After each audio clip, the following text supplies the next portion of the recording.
এই যে বাংলাদেশ আর বাংলাদেশ সনদ আল্লাহ যথেষ্ট প্রাকৃতিক সম্পদ দিয়ে অনেক রিসোর্স দিয়ে আর মানে অনেক রিসোর্স আছে আর মতো দেশ আজ এত 50 বছর আগে আর 60-70 বছর আগে যেন আর চেয়ে পিছাই আছেন ইন এখন পৃথিবীর উন্নত রাষ্ট্র, কিন্তু বাংলাদেশ পিছাই তাই হই কিনা আই হই নাকি আসলে তাই হই হিসাবে নিকাশ তাই হই আমেরিকা ইউরোপে আর হদে থার্ড ওয়ার্ল্ড তৃতীয় বিশ্বের উন্নয়নশীল দেশ মানে আর ছাগলের 3 নম্বর বাচ্চা হদে তারা বুঝছেন না হতা তাইলে আর ফিসাই তাই গই, কিন্তু আর নাম দেশ বাংলাদেশ নাম দেশ যেন বাংলাদেশ তোমার ফিসাই আছে ইন পৃথিবীর উন্নত রাষ্ট্র যেন সিঙ্গাপুর, মালয়েশিয়া, মালদ্বীপ, ইন্ডিয়া আই একবার আর 4-5 দিন হইলাম ইন আর তোমার বেশি উন্নত আছিল, কিন্তু এখন তারা পৃথিবীর উন্নত রাষ্ট্র আর জায়গা তাই গই বরং আর অনেক ক্রাইসিস তৈরি হইয়ে রাষ্ট্রীয় সামাজিক সার্বিকভাবে আর অনেক ক্রাইসিস তৈরি হইয়ে সংকট তৈরি হইয়ে সংকট হলে ধরুন এই যে আর 18 কোটি জনগণ দেশ স্বাধীন হয়ে দিয়ে আছে 7 কোটি আর এখন 18 কোটি এই 18 কোটি জনগণের কৃষি জমি হমিদার করে দিলেন হমিদার করে কিনা তাইলে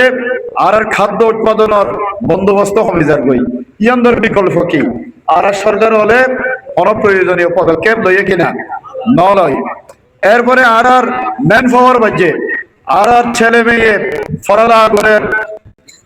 পড়ালেখা শেষ করি পড়ালেখা শেষ করি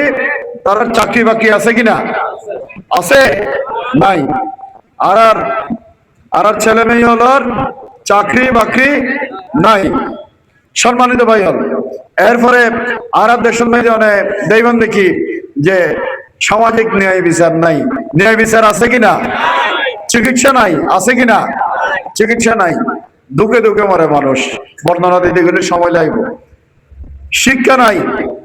এবং শিক্ষা বিনামূল্য অন্তর্হার, কিন্তু দারিদ্রতার কারণে